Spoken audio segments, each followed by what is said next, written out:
thank you so much for joining the Relatable Radio Hour with me, Dr. Green.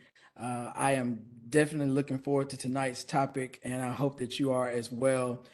Tonight, we're going to dive into how you handle the naysayers on your journey, right? How you are able to compose yourself to still go forward on something that you want to do, although there are so many people who doubt you and try to say that you are not equipped with the things that you are wanting to accomplish. And as I thought about this topic, I mean, first and foremost, I have a lot of clients who kind of deal with this, and we talk about this whenever I'm having my coaching sessions with my clients.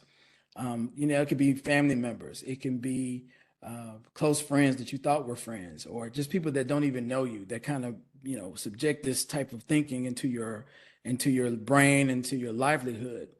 Um, and I work with them in trying to get out of that space so that they can concentrate on the goal at hand. And sometimes that can be difficult. And as I was thinking about this whole thing, aside from thinking about my clients, I was one brilliant person that I thought would be great to bring to the forefront. I'm bringing you all another brother of mine, another brother of Alpha Phi Alpha to the table, brother Joseph Echols, who is a self-made entrepreneur. And again, as I thought about it, and we've talked about his journey, I feel like he was the perfect person to bring to the show. So, Joseph, brother Joseph, thank you so very much for joining us tonight. How are you doing? I'm good, man. Thank you for inviting me, man. This is a great opportunity, man, with a great brother. So, Oh, thank you, thank you, yeah, thank you so very much. yeah. So, I've known you for a while. We went to Mississippi State University together, and so we have a lot of history in that regard. But I would love for you just to kind of share with the audience who you are, where you're from. Just give us a little background about who you are and where you are today. Got you, got you. So, hello, everybody. I'm Joseph Echols. I am from the small town of Holly Springs, Mississippi. I am one of four kids, children, and my background is architecture, which is, you know, what I went to school for and where I met my guy, Mr. Green, Dr. Green. And so, again, I'm happy to be here. I'm looking forward to this discussion and getting into some of the things he's speaking about today. Yeah, and I'm looking forward to it as well. As I said earlier, your journey is just one that is quite packed with so many great nuggets of information. And that's what I love to provide in this show. So Yeah. first things first, you're an architect by design. I can imagine, being in that field, being used to creating things and drawing things and designing things. This had to have started for you at a younger age. So kind of talk to us a little bit about how you were intrigued by, this world of architecture. Oh man, um, we're gonna go back. We're gonna go back into time about. We're gonna go back about 32 years. Okay. 32 years ago, I was 12 years old and was searching for what I wanted to do. In my family, we have a lot of teachers. Mm. Like I mentioned to you, I have uncles um, at NASA, communications, in the military, healthcare, education, you know, truck drivers. And we got just a lot of people in the family that just did so many different things. But um, being an artist coming up, I taught myself art, I taught myself drums, I taught myself guitar, I taught myself different things.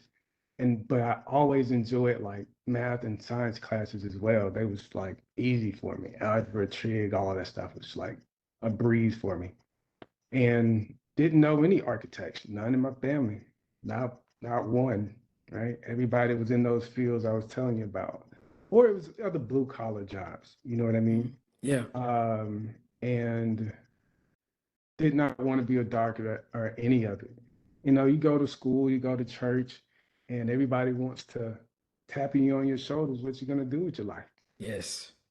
And at 12 and 10 and 9, it comes up a lot. So you have firemen and police officers and people coming to the schools You have preachers in a church, bringing in politicians and things of that nature in the church. And you're sitting there, you're listening to all these people. And I'm sitting in church or I'm sitting in class or in these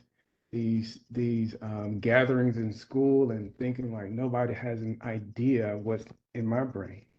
Nobody understood anything about art other than one of my art professors. Well, he wasn't my art professor until like high school, but at that particular time, nobody even knew anything about architecture. And so my wonderful mother, who will be turning 70 this year, would always make us write reports every summer. You get to figure out what you're gonna do with your life, you know? And she probably still has those reports to this day. Yeah. So during the summers when we were out of school, probably didn't need to be doing anything. She had us doing things like writing reports. And we always had these encyclopedias that will come literally every year. And they are still in pristine shape to this, Wow. to Wow. this day. And I kept searching and searching and searching and found architecture, man. And I've been with it ever since, man. And to this day, a lot of people still don't even know how to pronounce architecture. It's a struggle for some. They butcher it. It's like, whoa, I don't know if that's the word or not, but They butcher it, man. And I just stuck with it ever since, man. So even at 12, man, you still go through school, you go through art classes, you go through, sports and, all these different things. And all I could think about architecture, man. So I would just draw buildings on top of drawing everything else I saw, people, landscapes, like automobiles. I could basically take an image out of a book and create a whole scene from that. You know what I mean? My mom hmm used to get like popular mechanic books back in the day. yeah. And I used to take those books and it would be the newest car would come out. I would take that car, create a whole scene around it and put it up on the wall. So I was fortunate that my parents really invested um, a lot of resources into me to be able to go in that direction. You know what I mean? Absolutely. So once everybody knew, as I guess got older in my teenage years, it didn't matter if I played basketball or whatever I did, it was going to architecture school. hmm So I was fortunate enough my senior year to go to a design discovery camp at Mississippi State for architecture students or students that want to explore what architecture was about, Yeah. right? And it was a week long. I think if my art teacher paid for it, I think my art teacher paid, somebody paid for it. And I was there for an entire week with one of my best friends, man, who's passed away now. And we were both there having a great time at Mississippi State, back in the summer of 1997. hmm And I knew then, I was like, this is what I'm doing, you know? Um, and it just solidified like my career going forward. And I just had this mindset, man. Once I decide something, it's done. This is hmm gonna happen, you know. And so one of the other things that actually kept me in it was the fact that I didn't have anybody in my family or knew anybody that was an architect. So hmm it made it more intriguing and it made me study it more on my own, right? hmm To try to get really good at it. And so it was just something that I discovered on my own, and here I am to this day, man, still Yeah. doing it, taking it to different levels, if you will. You know, Absolutely. yeah. Absolutely. So what Hopefully, I that's too much. no, that was perfect. What I loved hearing is that you had a support system in your parents to, see you through this. They didn't just, disregard it or say, "Oh no, you can't do that," or "Why you want to Absolutely. do that?" Or they seemed as though they welcomed you Mhm. into that space, Yep. which gave you the validity to say, "Okay, I can move forth on this," and Yep. kind of have confidence in it. And of course, with you being the only one in your family, Mhm. it sounds like that was the perfect recipe for you to really be incited by it. So Yeah. Absolutely. Go ahead. I'm sorry. I say absolutely. You're right. You're right. What was it about the field though that just intrigued you about it? What So at such a young imagine, age? oh man, it was just once I got into it, I started to see it all around me. Not just in the house that I lived in or the houses we lived in, but like literally everywhere. Somebody had to think about an entire building before it was even built. Right. So to see a, nothing, just land and then a building, man, it incorporated skills that I already, was already enjoying, drawing, designing spaces, or could take a space and kind of, you know, create it in my head and draw it on paper from nothing, you know what I mean? And Mm-hmm. then, the it's also a science, and mathematics is also involved in it too. At that time I really didn't know everything about it, but I knew materials, I knew sunlight. I was drawing these buildings, and it just made me just think like, how did somebody go through all of this, right? Mm-hmm. And it just kept pulling at me. It just kept pulling at me, man. So it was no turning back. The moment I graduated high school, I was like, I'm out, Holly Spring. Yeah. I gotta go and pursue this vision that I have for myself. So So I'm imagining you as a kid being very inquisitive, being very artistic, because you said you like to draw and you had the design aesthetic and you saw the designs and different things. I'm imagining, when you were a kid, you had to have designed or developed things also before you made your way to college. Were there any types of designs or anything that you had created prior to even going to college? no, actually, once I got to that design discovery program, I started to learn about buildings even more, you Okay. know, taking, I can draw whatever on paper, it didn't matter what it was. It was taking it from paper to actually started thinking about three-dimensional space. Hmm. You know what I mean? Yeah. And it takes you from three-dimensional space to materials that are incorporated in this three-dimensional space. So I had to learn a whole lot in that short amount of time, in that week's amount of time, and that actually took the skills that I already had. That hey, I got some ideas to let's build some models. You know what I mean? From Hmm. building models to, and at that time we didn't have like computers to help us Right. that much. We was actually using it. We was drawing by hand. I have to be honest with you, in architecture school in '97, Wow. and we ended up getting computers like I think my sophomore year, and CAD was like it Right. wasn't CAD of today, Right. but we Right. still had to learn digital modeling, that type of thing, through a program called Form Z. Hmm. And so it took me hours, like literally thousands of hours, to try to figure out how to take what's in my head, put it on paper, and then put it in the computer. So all of these things to kind of layered on top of each other over time. You know what I mean? Yeah. But you asked me to draw anything at that particular time back in the day, it was mostly art, if you will, Hmm. right? But if I have to think about that, there's patterns in the art, there's patterns in even music, beats and all of that. Like all of that is architecture is an art, and so it has those same patterns as music does, you know.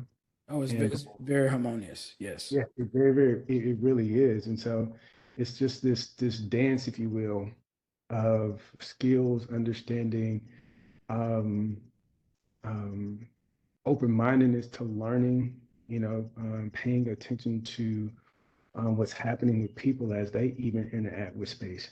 All of those things that um, I wasn't exposed to when I was in school. Hmm. So we had building trades and all of that, but that was a whole nother thing. That's a whole nother thing. Yeah. You know, we learned how to build cabinets, but we didn't. That was about it. Yeah. Yeah. Yeah. The So dog houses and things, but it was never on this level. yeah. So it Never on sounds this. like the love of the design aesthetic and everything was there, but it wasn't until you really got into this program at Mississippi State that it became a reality. It's like, oh, okay, Yeah. this is Yeah. what's been in my head the entire time. Yeah. Yeah. So from that point on, when you got to Mississippi State, you came in as a Mhm. freshman. You did go to the week long program to get assimilated to what it would look like and what it would be like. Talk to us about the journey from your freshman year until you got that degree in architecture, because I remember Mhm. architect students at Mississippi State, and I mean, they were stressed out. Woo. Sometimes people would be Okay. sleeping at the buildings because of projects they were working on. I was an RA for people that watching the show. I was an RA, and so I would have residents who were architect students, and they were always looking stressed and looking just beat down and worn out. And these are like freshmen, so I can imagine how it got to when they were much older. Um, Oh, I'll throw this out here too, Joseph. I mean, I don't remember a whole lot of us being in those oh, programs. no, no, So, no. I'm sure that was another added layer to it, but I don't want to put too much in your mouth here. I want you to just kind of talk to us about that time from freshman year to when you got your degree. Okay, well, I'll start here.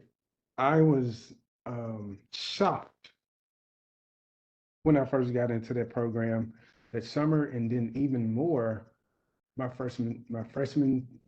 guess my first 3 semesters out of school. I was literally shocked at the low number of minorities in the program. There were no black or brown professors anywhere. Zero, right? Nobody to relate to were that I was comfortable enough to even talking to, Mm-hmm. right? And so it was a challenge, man, to go from Holly Springs, Mississippi public schools where it's, 99.9% black people to Mississippi State University School of Architecture where there's uh, maybe 20, black students, maybe 25 in the whole entire program, Mm-hmm. 5-year program. Mm-hmm.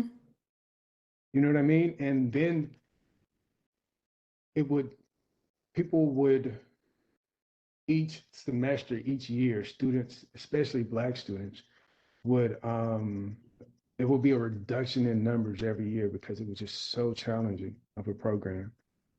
And man, I don't even know what some of those guys are. They went into different fields. I mean, they literally scared people out of the program because it was a building that was open 24/7, even on holidays, throughout the summers. And so um, you invested a lot of time trying to become an architect, essentially, just in school itself, just in school itself. So um, that initial shock, man, it took me probably a year to adapt to that environment.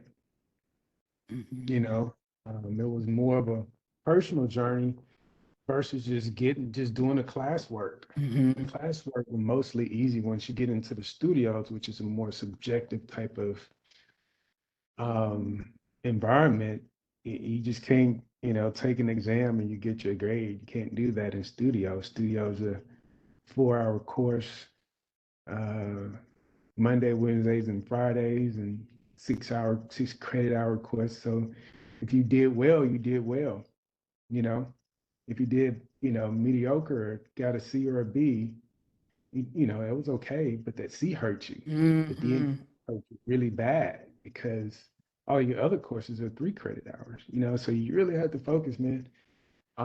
We did take engineering courses, limited, but they did that so that you could focus on, what architects really, are supposed to be doing. Even though we rely on engineers, we still had to understand that stuff. But man, we had to learn a lot.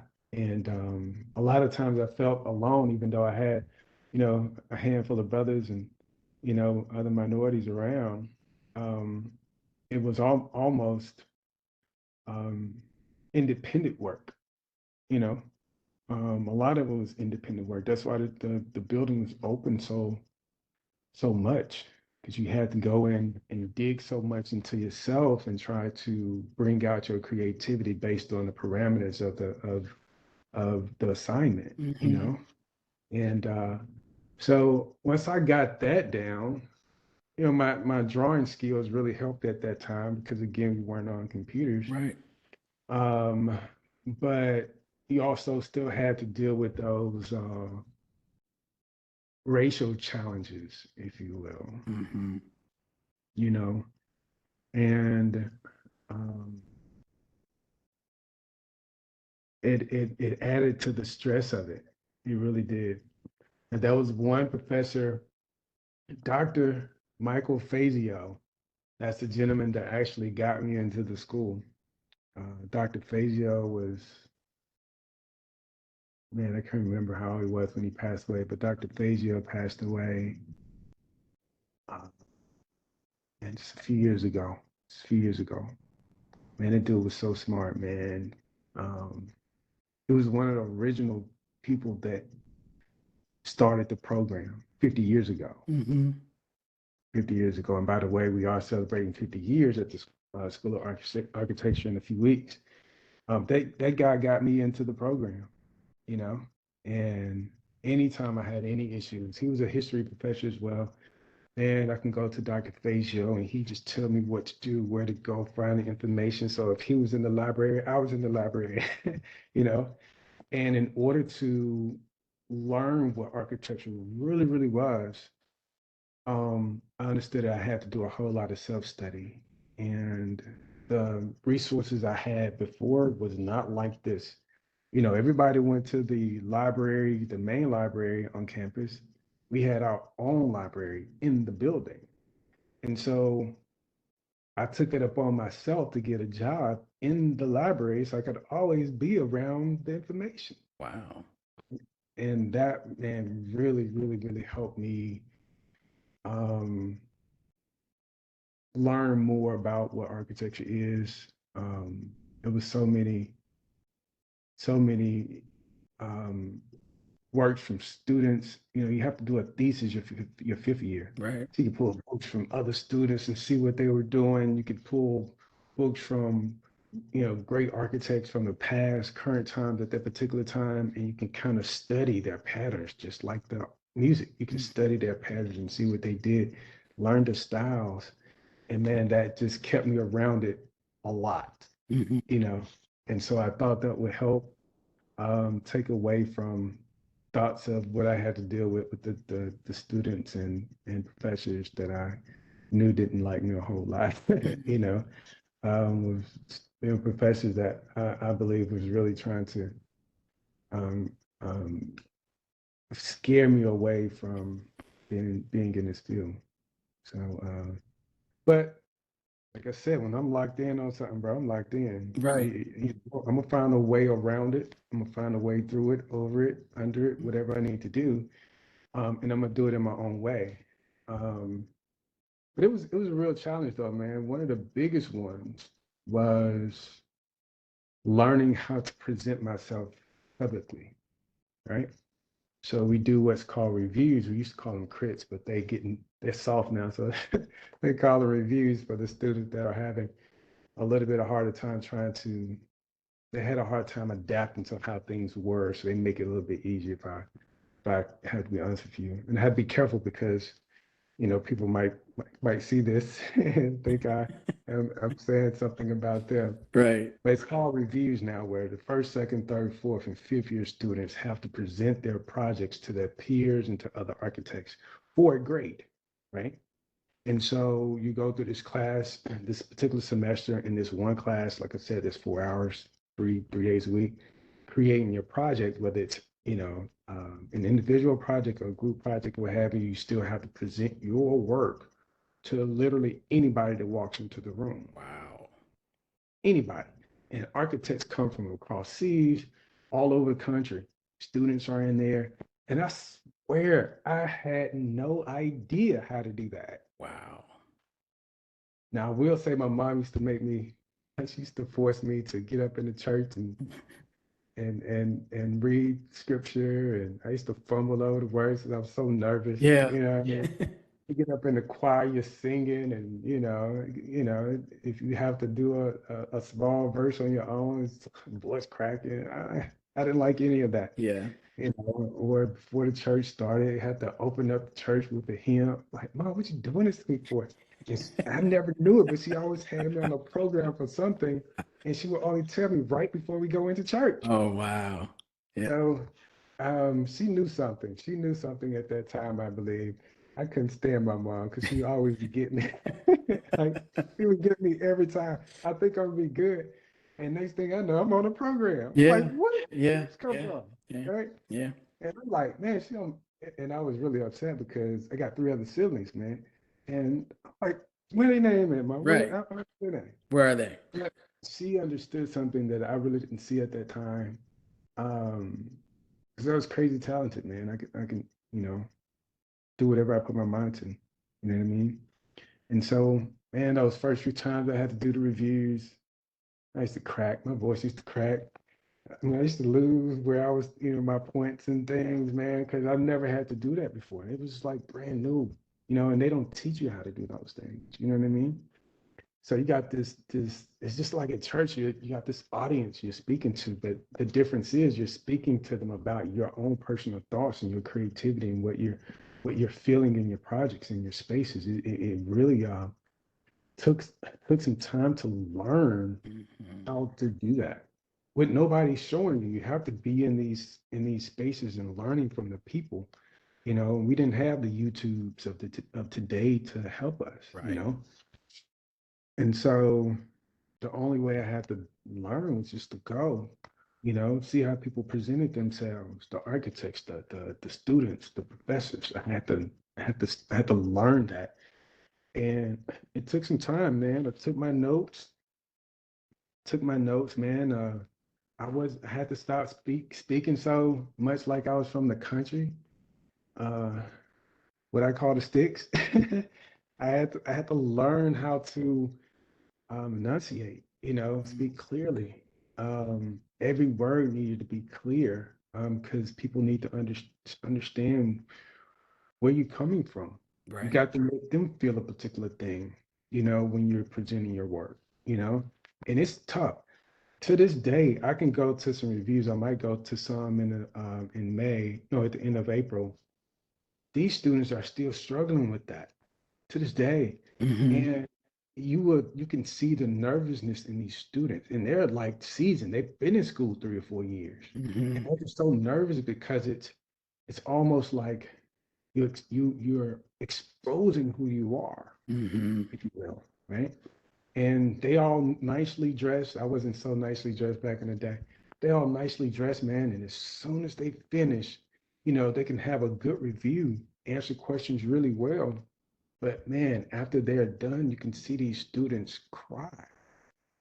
Like Hmm. they literally cry, man. It's Mm. it's it's, it's that intense. Um, but once you get it, you know, um, you can get through it just as long as you have your notes, as long as you're able to answer questions. Somebody's gonna not like something about, what you present, but you just have to understand how to respond in the best way possible. Humble even yourself, if you will, because they are the architects, they are the professors, they know more than you do. Right. They're searching for something where something that doesn't make sense or where you went wrong in something. And so it's like you're taking that criticism, which is why we used to call it crits, right? And you're taking that criticism and you take it back to your desk and you work on those things so you get better. Hmm. And so that work ethic was already in me prior to that without anybody trying to force it into me. And then I get to school and they try to make me get even better, you Hmm. know? So it worked out perfectly for me, man, because it was what I was already about. It was almost like independent study, you know, Hmm. which helped you to learn more about yourself than anything, Hmm. you know. So get through all of that, man. Had some events happen while I was there, just constant like looks and things from different people. And then what was that? My fourth year, my grandmother passed. My dad's side, my grandmother passed my fourth year right before all of the exams and everything, man. That was really, real tough. And so fortunately, I was able to come back that summer to finish up, man. But man, I didn't know I was even going to do that. I only had one more year to go. No, that was third year. I had 2 years ago. Was third year. And I didn't know if I was gonna finish or what I was gonna do. I was just kind of like distraught a little bit, man. I never had nobody that close to pass away, you know. Hmm. But they just told me to come back that summer, and I did. And fortunately, not too many people around got, B's in those classes. But man, it got hard that fourth and that fifth year. The fourth and that fifth year, man, was a challenge because now the pressure was really on. The number of black students and brown students that came in with you, it gets reduced down to two or three Mm. per class out of 40, 50 students, right? So your support system is somewhere else. They're not Yeah. in school with you anymore. They're somewhere else. They dropped out, right? Because the pressure they applied on them was too much for them. Hmm. You're already in school already drinking and smoking. What you gonna do when you ain't doing well? Go do that even more and find something a little bit easier, you Right. know? Right. So it got really tough, man. You get into those competitions, man, and they're putting that racial pressure on you even more, you know, Wow. to see if you're really good, see if you really wanted this, And I would have professors tell me, yo, why don't you just, take a year off, why don't you um, just go find some work and come back, why don't you, is there anything else you want to do beside this? Like I would get that a lot, and it would just be these little whispers, man. If nobody Hmm. really heard it, I would just get these little whispers, man. And I'm looking around. I'm like, I know I'm not the best student in here, but I know I ain't the worst either. Hmm. You know what I mean? And so, man, that just gave me a lot of motivation, man. I had to listen to a whole lot of Amazing Frankie Beverly to get through that. To get through that. I couldn't listen to no rap because I probably would have beat some people up. Yeah, it would have got you a little bit too angry, Oh too man, yeah, man. too much So angst. I have to credit my mom on that too because once she knew what I planned on doing, man, I used to get in trouble back in the day when I was a kid, and she would always say things like, "What are you gonna do when the Caucasian people do these things to you? Because it's coming. Field you're going into is going to be this." I didn't understand it, but man, that stuff happened. It happened, and every time something would be said to me or I always think about it, man. It's like, yo, I need to keep my cool because they're looking for something to get rid of me. Yeah. You know what I mean? And so get the fourth year and fifth year comes. That's when you go down to Jackson, Mississippi. In Jackson, Mississippi, um, no car, I had an apartment, no car. I would walk downtown Jackson, Mississippi to class. It didn't matter if it was cold. Wow. It didn't matter, bro. And you don't need to be in downtown Jackson, Mississippi at a certain time. You know what I mean? Yes, I do. And so it was I had to do what I had to do. It didn't matter. It was whatever it takes. I'm at the end. You know what I mean? And get through all of that, man. It was a lot of BS with some professors there as well. I think it was probably one, two, three, about four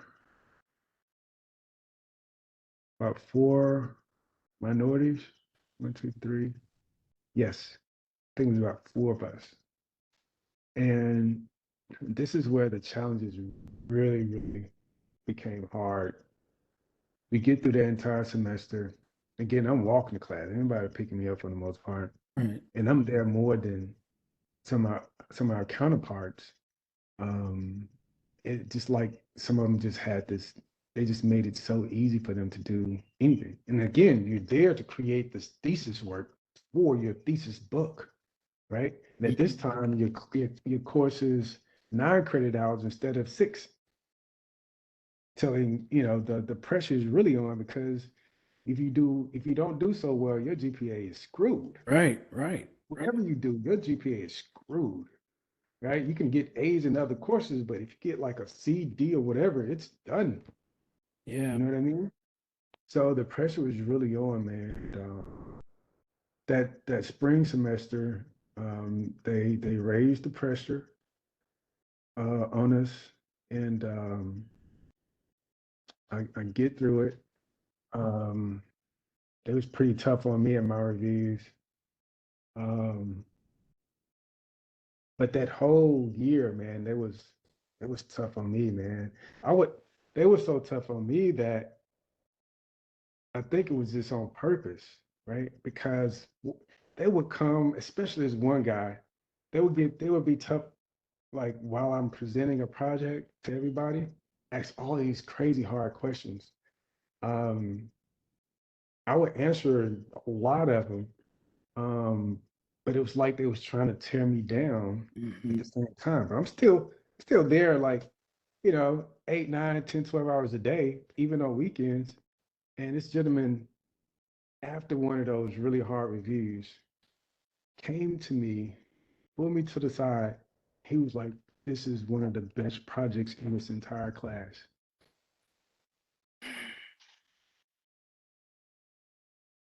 I'm like, wait a minute. You were one of those same people, Hmm. right? Hmm. And I just nodded my head. I didn't say anything else to him. Nothing. And that gave me motivation too. To just like, you know what, let me just finish this shit, get out of here. That was the spring semester. In that spring semester, all of that came to a head, and they ended up failing or double Ding a handful of students that were minority students and a few Caucasian students that they just did not like. So Hmm. it really got personal. It got personal. It wasn't about the work that you was doing. It was really personal. While other students were didn't even finish their thesis projects and graduated. There Wow. was not one minority in that class of 2002. Not one. And uh, some students sued. I decided not to be a part of that because they still have to do the program, that those last two classes anyway, whatever classes they either got an F or double D in. And I'd never gotten a double D, so they gave me an F. I knew my work wasn't an F work, right? Hmm. And so Dr. Fazio jumped in, was like, "Yo, what's going on? The students never had an F in this, in this program. So what is this about?" It wasn't much he can do. They already knew what they was gonna do. They wanted a full white class, and that's what they got. They got that. And the gentleman that gave me the F, he's passed on now. Uh, um, Chris Risher, and the director of the program, David Perks. Man, it was like they were happy about that. Mm. You know what I mean? And I can't remember the other guys' names, but I remember their faces. I don't remember all their names. But the students that summer ended up, suing them. Went to the school. They, pleaded their cases and even got some of those professors to say, "Hey, we just failed them because we didn't like them." You know what I mean? It was to that level, and the school ended up suspending and firing those gentlemen, and they demoted the director of the program. And but those students still had to come back. They still had to wait. To graduate a full year, so they still had to come back the spring semester to do those courses again. I just took it. I just took the hit. It kind of had me in a little depressive state for a few months over the summer. Maybe not a few months, maybe 2 months. Because at that time, I was the only person in the family that was graduating from college, so everybody was coming. Yeah. Like literally, everybody was coming, man. Announced it in church, everything, family on both sides, everybody was coming to state Hmm. for me. You dig? So, um, that was a little hard. Got through that too. Um, Picked myself up, started working at I think it was called what's that? What's the name of that? Not Jitney Jungle. Was Jitney Jungle? That was a grocery store, right? Jitney Premier, maybe? Maybe something like that. It was a grocery store not too Okay. far away. It was off of Fortification. Oh, I yeah. think they. I think that was Jitney Jungle. It was Jitney I Jungle. think so. Yeah. I walked to work every day, man. I ended up getting a job down there, walked to work every day, man. And I was in there one evening, man, and Chris Richard, the professor, gave me an F, walked in. Right. By that time, I was like, good. I already was like, I'm just gonna go do this one class and be done. I was cool. Like I had gotten over all of that. I'm ready, really roll. Right. I'm already ahead of time, figuring out what I'm gonna do. Right. I only had one class to take. And so worked there all of that fall. This dude walked in the store and something told me to get up and go talk to him, and just speak. Right. Got up, went over there and spoke to him. He looked at me like he saw a ghost.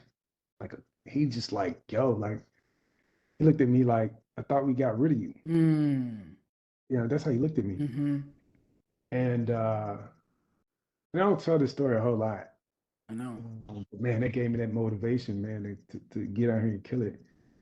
And shook his hand, said, "Hey, man, I hope you're doing good." And I said, "Hey, I just been working here ever since the summer, whatever." We talked for a little bit.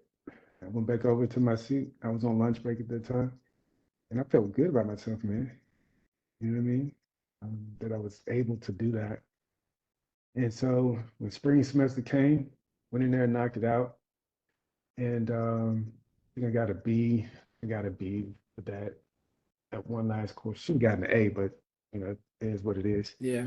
Um, so those were my challenges in college, man. So you can understand now why I didn't have a whole lot of time for the parties and everything, man. So on top of that, I was working at the library, but I was cutting hair too. So I was like, and I knew everybody still, but I was like, man, I, this is a challenge. I don't Mm-hmm. have it so easy. Mm-hmm. So I wouldn't change it for nothing in the world though, you know. And the funny thing is, the different firms that I've worked for, man, I've run into some of those same guys, you Wow. know, Wow. over and over again, man. And one of that director of the program, I ran into him down on the Gulf Coast after Hurricane Katrina. He's like, "Yo, what are you doing?" I'm like, "I'm working with this particular firm. We're doing pretty well or whatever." He was just so like, couldn't believe I was working with that firm in the same space that he was in, doing what he does.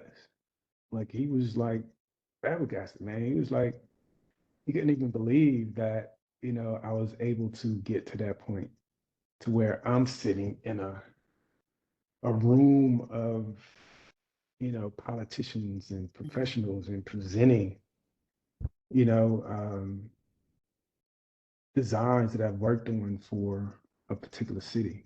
You know what I mean? And Mm-hmm. so I always take those moments and do even better. And so all of those times when I used to, I didn't understand how to do those things, man. I took all those moments, man, especially when he was in the room, I took it to another level. Mm-hmm. You know what I mean?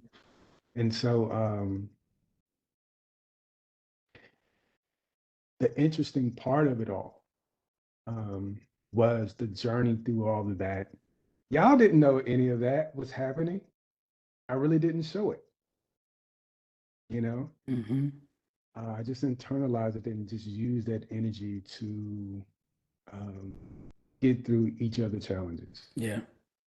day in, day out. Living in Arbor Acres, walking all the way over to the architecture building at 2 in the morning, you Wow. know, on a regular basis. Wanting to go hang out and have fun with the ladies and the frat and all of that. I was still exposed to them, but man, I knew that if I didn't keep my focus on that, man, I was going to be one of those students Yeah. that um, got scared away from the Yeah. program, Yeah. and I couldn't let myself down like that. Right. You know what I mean? So that was college life. College Yeah. life. Yeah.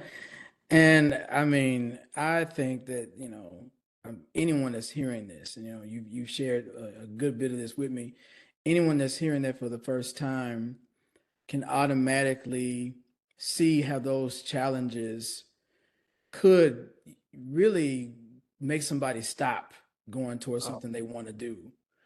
oh yeah, Um, man. and the mere fact that you were able to withstand all of those bumps and blows, and it's interesting because your bumps and blows came from professors and fellow classmates, which makes it even more harder, especially being a black man, being in a white space, and you're dealing with the racist attacks and things of that nature. Those challenges, those naysayers, so to speak, are tougher, to bounce back from. But the fact that you were able to withstand all of it and to do it with grace and integrity, I think that really shows just a genuine um, capacity of what you can deal with and how it has propelled you and prepared you for where Oh, you are absolutely. now. Yes, sir. Yes, sir. I agree with that 100%. Um, and even to this day, I still deal with a lot of that. And so fortunately, I was able to learn how to withstand it then and even get better in it, how I operate today. You know what I mean? And like I said, I wouldn't change it for anything in the world. Life you need those challenges. You need them. You don't need, I would say as men, man, we don't need life to be so easy for us because when there's a challenge, a major challenge, how are we going to know how to handle ourselves in those situations? Absolutely. You could be one of those people that just complain about it. You gotta it's either the attention is going to be on you and you want everybody around you to accommodate you, or you're going to be one of those types that say, you know what, here's a problem, I need to figure out how to get through it. you know Absolutely. you got the resources, what resources do I go to?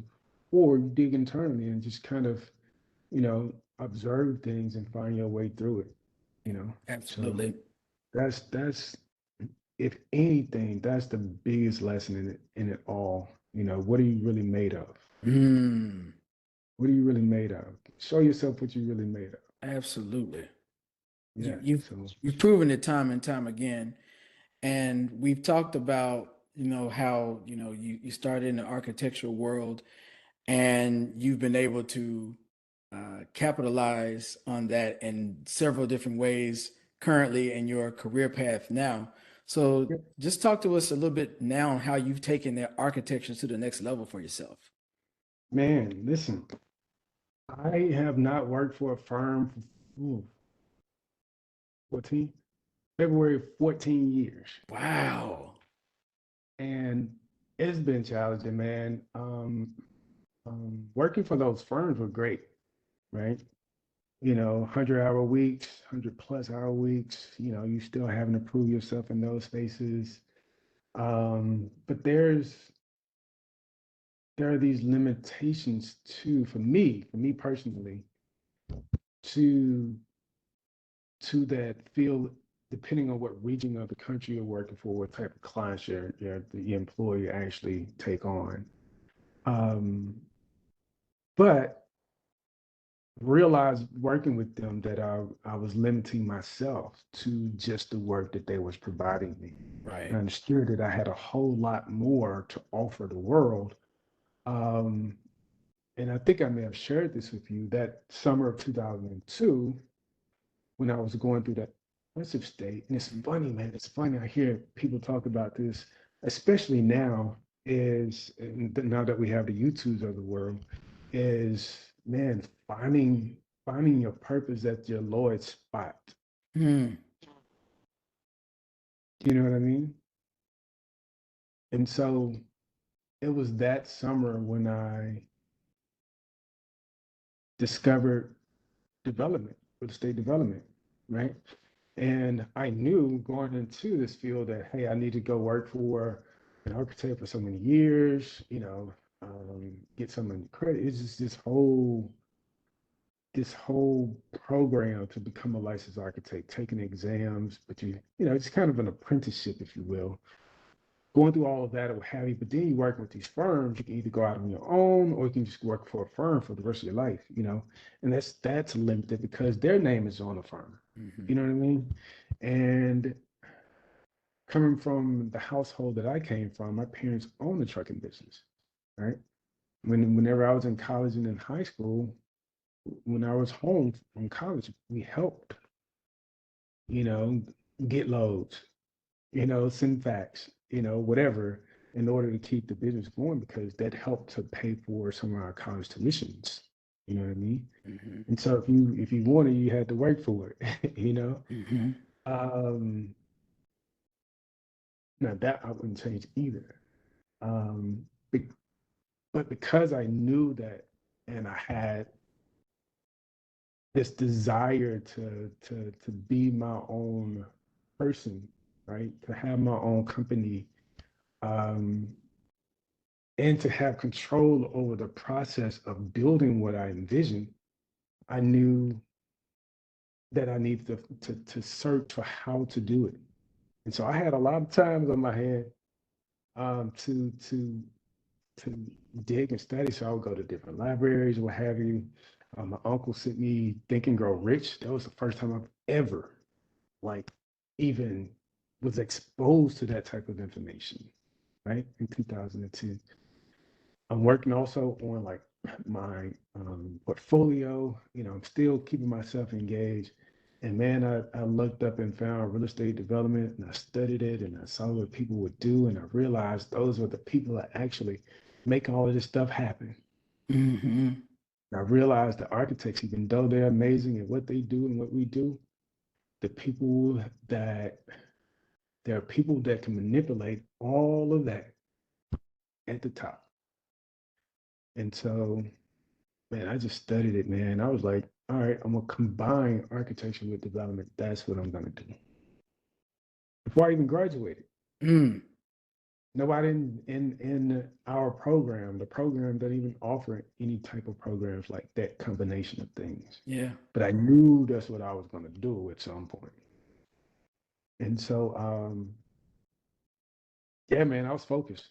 Let's get out of school. Let's go through this these internships. Let's get all this experience. So every job I got, it was for that experience while I was also looking at how I was going to do real estate development with architecture. This is the only way that I can shape a community.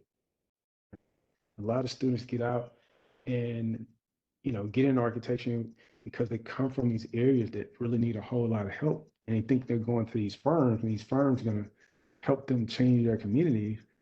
It's probably not. More than likely, you're not going to be working on projects in your hometown unless in a city like Memphis. But if you're in like the Delta, Mississippi, it's not going to happen. Right. It's not going to happen. And if it's a major project in that area, you're not, you don't have enough experience to work on that project. Mm-hmm. People won't even know you even working on the project. And so what you thought you was going to be able to do by going into architecture, more often than not, it's not going to happen unless you're on the development side. Mm. You know what I mean?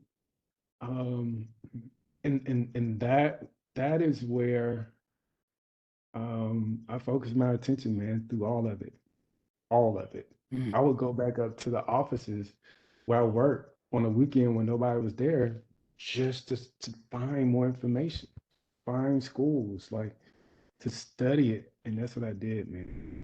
And so that same attitude of creating nothing, creating something from nothing, whether it was art or whatever it was carried over into this space. And now I'm doing it now. And so to get into your question, I'm sorry I had to go back No, and no. provide that context.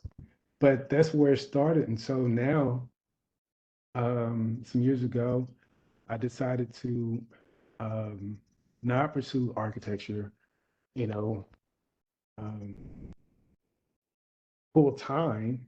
And that's when I decided that I needed more skill sets, right? I need to put other skill sets to the test. And so I stopped designing homes for people full time and started.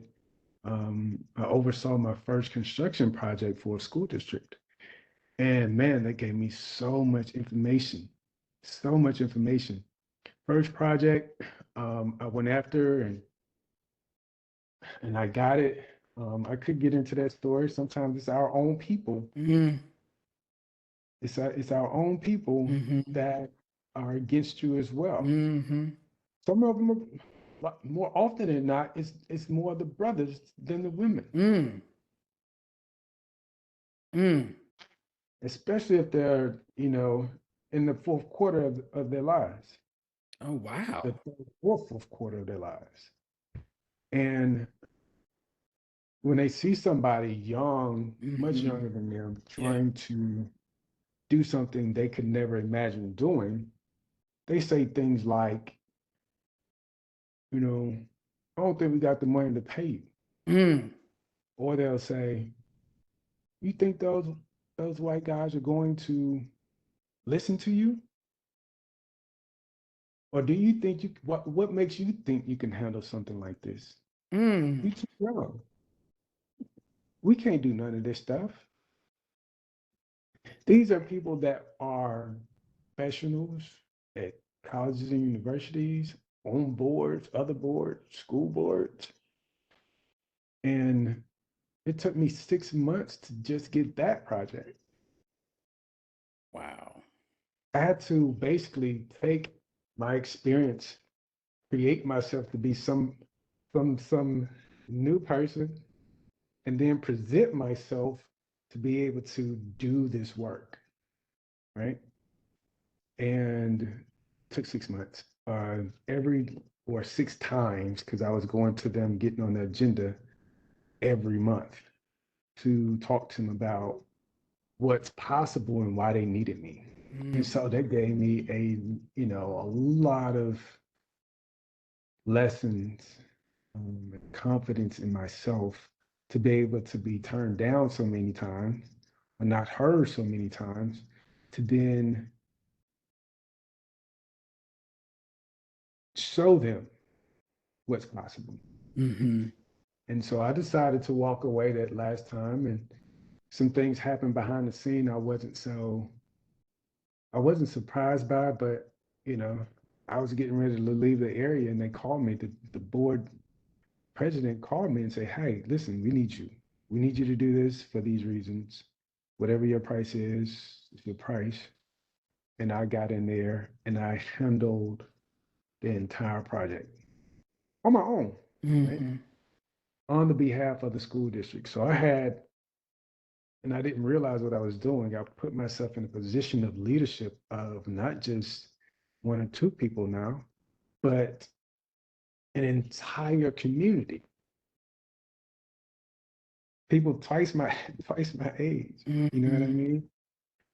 Were now following me to help them get a school built that they hadn't built anything in 20 years at that time. Wow. So to be able to utilize not just my design skill, but my communication had to get even better. My Mm-hmm. listening had to get even better. Mm-hmm. My guidance had to get even better. I had to jump in there and handle certain parts of it when architects and engineers weren't doing it, right? I also had to stay within budget, figure out how to save them money. I even got to the point, Dr. Green, where I was doing procurement. I had never done that before. Wow. So I had to procure all of the furniture, all the artwork, you know, it Wow. everything in and everything that had to do with that project, I had my hands on. And even in all of that, I was still humble. So much so I didn't want to put my name on the actual plaque. They kind of forced me to put my name on that plaque. It was for them. I was working for them, for Mm-hmm. my community, you know? Mm-hmm. And but I didn't realize how important it was for me to put my name on that plaque until my grandmother saw it, Mm-hmm. my parents saw it, my family saw it, former teachers saw it, and that's a plaque that I actually designed as well. You know what I mean? So, um, and now that I'm currently doing work for the school district as a consultant, every time I go in that building, I'm reminded of how much work I actually put into that building. I pretty much slept at that building before we opened it to make Mm-hmm. sure everything was good. So that experience exposed me to another side of myself, not just another side of the industry, construction and design and all of that, but it gave me that additional confidence and information I needed to begin to pursue development. Mm-hmm. You know, that project was probably 9 million bucks. Yeah, right at 9 million bucks. And that showed everybody that I could manage, teams of people, architects, engineers, contractors, board members, just manage people's expectations in it. You know, I found ways to include some architectural rendering design Mm-hmm. to present to people what was in the plan so they can know what they were getting, right? So I found multiple opportunities to be able to showcase that project, not just to the board and people came to the board meeting, but create a Facebook page and put all the information there so people all over the world that went to this school district knows that we're doing something great. You know what I mean? Mm-hmm. Um, man, I did um, groundbreaking ceremonies, plan those things out, grand opening. I planned all of that out. It was all of these skill sets that I was talking about before that I knew I had. Man, it all came in that one project, man, to deal with the politicians. I've already had that experience, so I was cool there. You know what I mean? But it was great, man, to see some of my cousins come and play basketball in the building before we Oh, opened it. You wow. know, Yeah. It- Yeah. you know, just it was real cool to do that. So from that point, man, I began to. I was still doing some design work for people. Still to this day, I still do certain, you know, um, size houses for people, select people that I think are going to be good clients for me. And currently, right now, I'm still doing work for that same school district. I am their facilities manager as a consultant. I oversee any construction projects that the school has as well. It has several going on right now. So all of that procurement skills, all of that still carries over to this as well. And so the only additional piece is the facilities maintenance, the building operations part that I had to learn myself too. So I have not limited myself in what I can learn. And so if you take design from architecture in those firms, the project management, with that one particular school, facilities management and procurement, all of that combined carried over into real estate development now. Mm-hmm. And that's where I am now. Although I'm still doing a lot of that, um, development now is the um, area where I believe I'll be able to make the changes that I want to see, not just in my life, in the lives of other people. And so I think this has probably been the most challenging thing I've ever done. I think it's even more challenging than school, those projects I mentioned.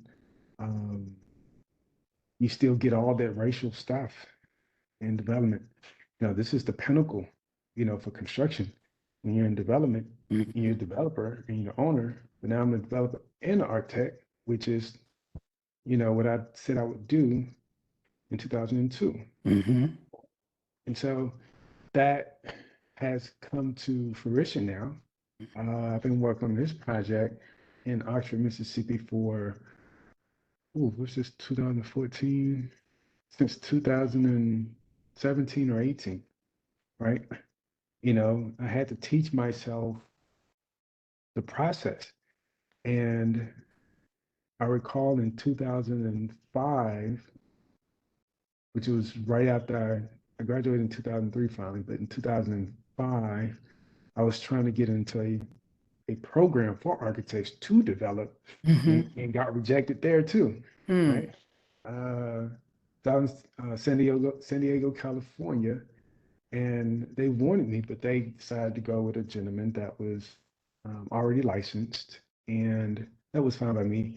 It hurt because this is what I wanted to do. So I got smart. I took their curriculum, bought books, and just started teaching myself like I've always done. Mm-hmm. You know, the following year they called me and said, "Hey, Joseph, aren't you going to apply?"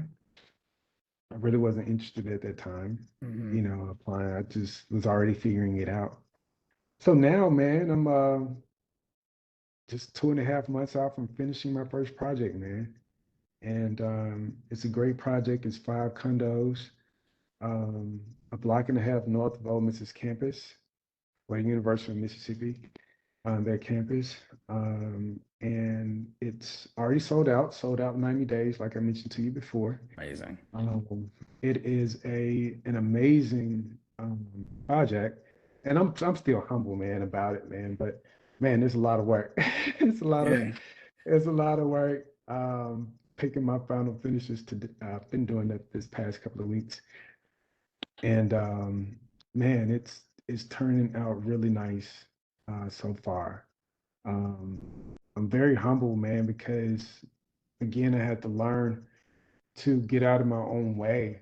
I thought I could never get a few $1 million to build a project.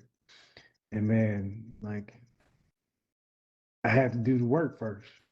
I had to do, I had to talk to property owners, I feel like I got fortunate in that regard.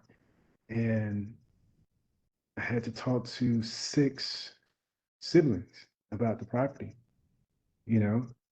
It was meant to be, man. Their mom who passed away said they shouldn't sell the property to anyone but a black developer. Mm. You know, and I'm fortunate that I was the person. And man, that was a challenge, man. That was a challenge. I was initially was gonna do 9, man, and half of that deal fell apart, man. Went back and forth with the city 3 times to get a project approved. I didn't have too much of hard time dealing with the city, man, but it's a financial investment, Mm-hmm. you know, and I had to put a lot of my own money into it. Wow. So money is going towards the project. It wasn't going towards vacations and the latest Jordans or brand new Right. car. Heck, I still got the same car. I have because Right. understood that there's going to be interest payments on loans. Yeah. There's going to be engineers that need to get paid. There's going to be city fees for review and approvals. There's going to be fees for attorneys. There's going to be Mhm. fees. It's money got to come from somewhere, Yeah. you know. Yeah. And so I bet on myself, and man, I was oof, it's tough, and I'm still paying interest payments, Mhm. on those loans. Um, Although I've got business partners and all of that, it's still part of it comes with the territory when you're doing this, you know.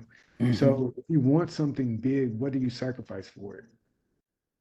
You know, and that's the hardest thing when everybody around you is going on vacation during the summers and winters and riding the nicest whips and buying houses and condos and looking good all the time. Yeah, you can do it, but at what cost? At what cost? Right. Now something that I'm doing, they drive by and look at it like, man, like you doing this? Right. Yeah, but I had to pay the price Hmm. to do it, not just monetarily either. Right. I look old as hell now. I don't think so. I don't think you look like you said. I got an extra few grays in my chin, man, from I the feel like I stress got of it. more than you do, and I'm Oh younger, yeah, so you got me, man. I so I got don't a know if we little. gotta. You can't use the grades as a context of old age or anything like that. I know, man. But it's been a great challenge though, man. And the beautiful part about it is, man, it's not that I'm trying to control how it goes. I'm just being open to the doors that are being opened right now.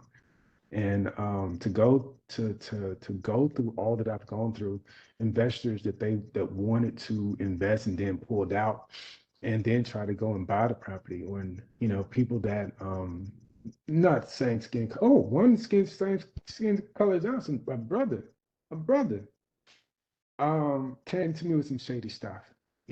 Saw what I had going and was trying to find his way, find a way to make some money out of it. And I Mm, just calmly dismissed him.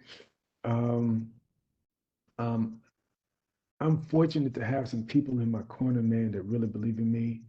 Um, but I had to show them up front that I hmm. was willing to not just to put in the work, but put up my own money, Right. you know, put up my own money and prove to them that I knew how to get through this process. And man, it put me in another seat of leadership that I really didn't understand until the project started to go vertical, Mm, right? Now, the challenges of construction is what it is. My timeline all messed up. It's all screwed. It's all screwed. I thought I was gonna be able to do this project in a couple of years, man. It's been since 17, 18, so it's pushing 6 years. You know what I mean? And mhm, most of that time was just trying to get the property, trying to get the property. mhm. Having a project approved by the city, but still couldn't get everybody on the same page to buy the property. Right. It was really risky. You know what I mean?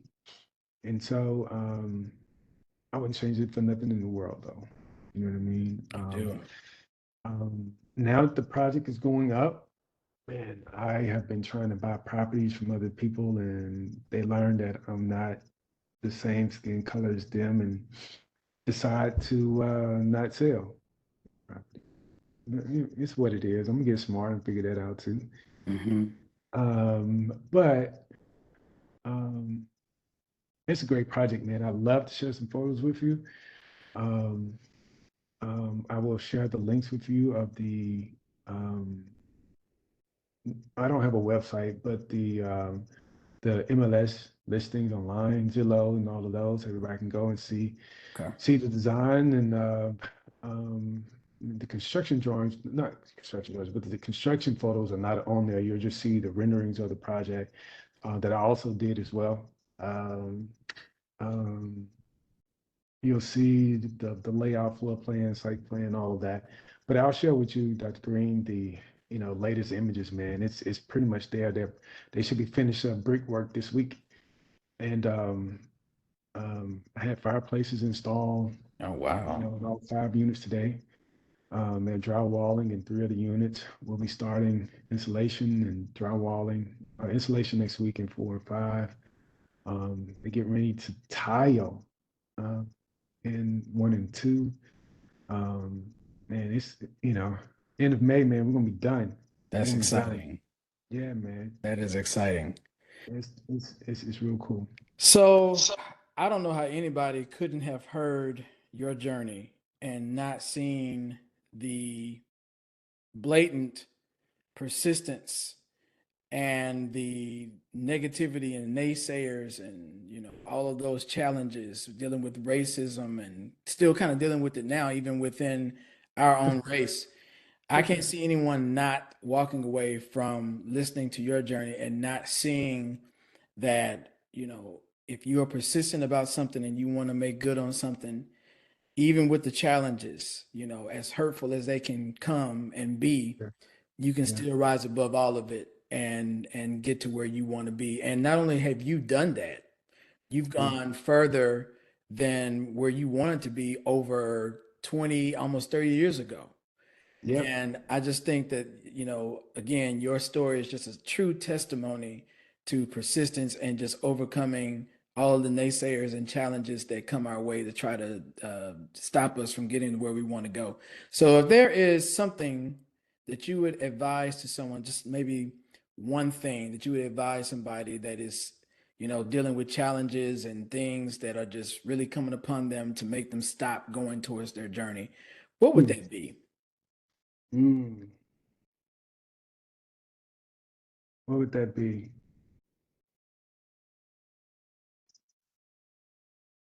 I heard this for the first time Are you familiar with Jay Dilla?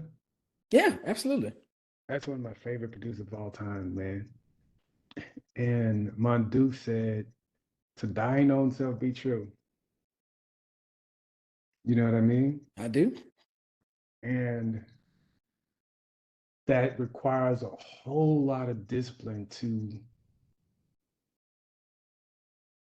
drown out the noise of everybody around you. Hmm. It's an internal thing. It's an internal thing. And it's really hard to do that, especially today. It's so noisy. It's so everything is so distracting. Like your relationships can be distracting when you got a purpose on you, when you discover what that is. And discover that purpose, man, and be true to yourself. Yeah, You know what I mean? I love That's that. that's what I would say. And the reason I would say that, if you don't mind me adding this, I already told you about it, but doors will begin to open for you because people begin to see certain leadership skills in you. Hmm. And the door that opened for me was the chair position of the advisory board of the School of Architecture, Mm, the very same school, such a full circle moment. pretty much. Pretty much, man. That came to me. I didn't even pursue that. Yeah, I've been on the the very board for about, department, the very department that gave you such a very hard time yeah. is the very department that circled back and reached out to you to be a part of the board, Well, not just be a part of the board, because to I be was on the over. board. Well, they did do that. They did that. And I've been on the board for 6 years. And I was already giving money to the school. Yeah. I had scholarships in my name. I got two scholarships in my name at the school currently. And that very program that I went to my senior year, after I graduated from high school, I began to send students from my hometown to that program, Wow. right? I sent a student last year from Dallas and two from Memphis to that summer program. And the board members noticed that, and it was like, wait a minute, Joseph, like you're already doing more than what board members do when it comes to, investing in students and, putting money towards the school, right? And so when I created that scholarship, I created another one for students that were already in there that was going through similar struggles financially that I was when I was in school, right? And it was like, wait a minute, Joseph, you're doing too much.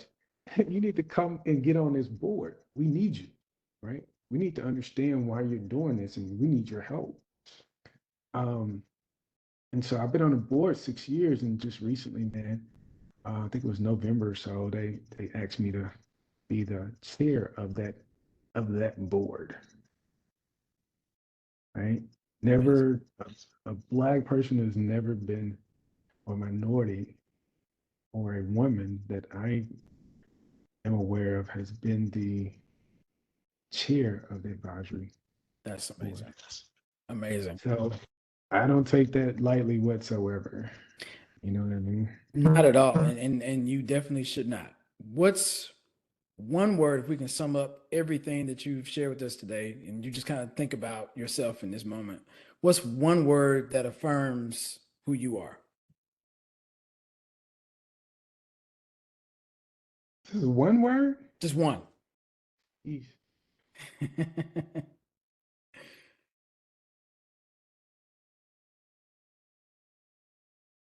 Selfless.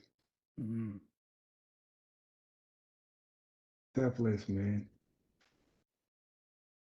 It's a selfish pursuit, but the purpose is selfless. mhm, Now I'm in a position to create jobs for people. You know, I used to make it about, man, I could make $2 million if I did this.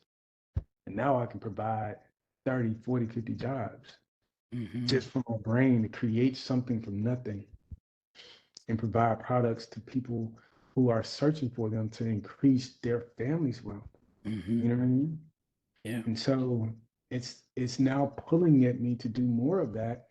And it's becoming a selfless pursuit now to absolutely. um just give into this purpose. It's excellent. That's what I got for you, bro. Brother Echols, thank you so very much for sharing your story, sharing your journey with us tonight. Again, I don't think anyone can walk away not hearing this and being inspired to continue to push through amongst the challenges and the naysayers and all of the things that come against us while we're on our pursuit to accomplishing goals and accomplishing the things that we want to accomplish. So thank you again, seriously, for coming on tonight and sharing your story with us.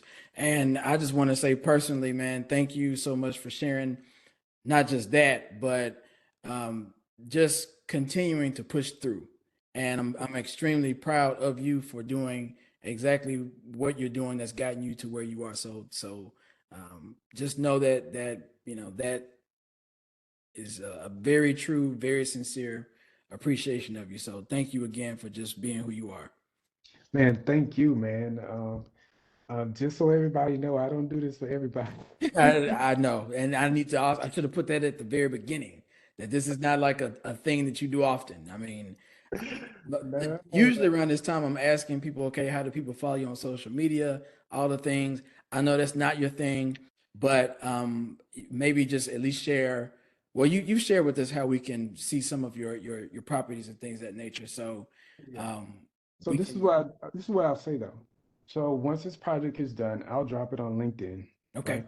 It'll probably be a real nice video from the start to finish. It'll probably have literally everybody that was a part of the project, my bank, investors, everybody, the city. Like I'm just gonna give everybody praise on this that helped me do this project. And so I'm probably gonna drop that on LinkedIn so people can kind of see it from start to finish. And man, this is a labor of love, man. I'm putting a whole lot of time into it. And so I just want to drop it like, it's an album or something, man. You know what I mean? Hmm. This is what I've Hmm. been working on, instead of, you can be with me, on a journey or whatever, but, people's attention span is really short. So I'm just going to drop a real nice video on that one. And then I'll probably present, the next few projects that I'm going to work on, to come, these other cities or whatever, these projects are coming as well. And so that's going to garner some attention, I'm sure. But be on the lookout for that. I'll let you know, and then you can share it with your audience. Sounds great. Sounds great. And I also just kind of end the show with a sense of gratitude, something that you're grateful for today. What would that be for you? Friendships like yours, bro. Thank you. Thank you. Thank you. I appreciate it. I can definitely say the same with you as well. I mean, even in the midst of you being busy, you tend to answer my calls or text messages whenever I reach out to you. So I appreciate the friendship and brotherhood as well. So thank you so very much for being in that space. I'm grateful for it as well. So, ladies and gentlemen, I hope that you all were able to get so much knowledge and gems from this inspirational story from Brother Echols here, self-made entrepreneur, and so much more as you've heard.